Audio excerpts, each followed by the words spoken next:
Par conséquent, ne soyez pas étonnés de trouver cela dans ce programme. C'est tout à fait légitime et naturel. Alors, il peut être légitime et naturel pour des personnes de s'interroger sur le caractère discriminatoire ou le caractère raciste de cette politique. Non? C'est pas légitime de poser des questions là-dessus? Quel racisme? Expliquez-moi, parce que je n'arrive pas à comprendre. Quel est le racisme dans cette politique? Je pose la question.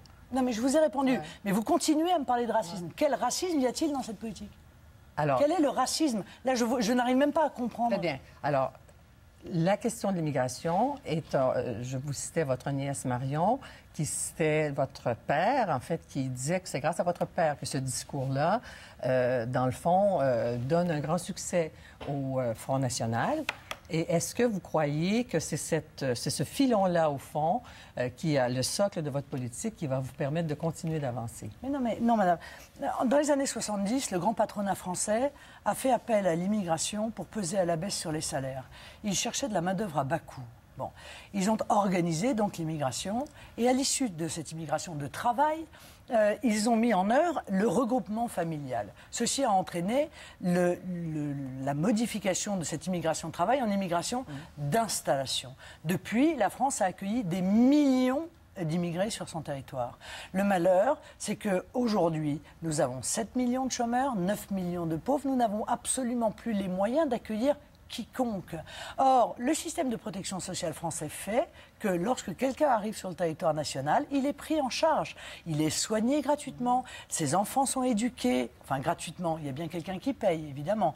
Ce sont les compatriotes français.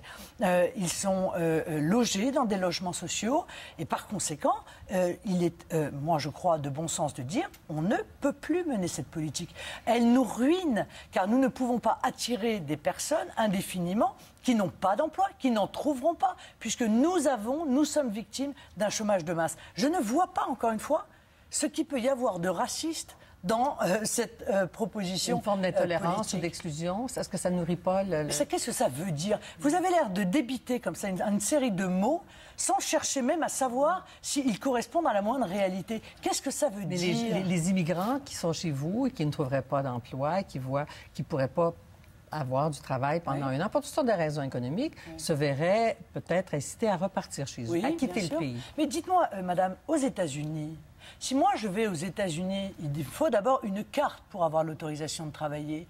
À l'expiration de cette carte, ou si je ne trouve pas d'emploi, est-ce que vous croyez que les Américains subviennent à mes besoins? Sûrement pas. Et à l'expiration de ma carte, on me renvoie dans mon pays.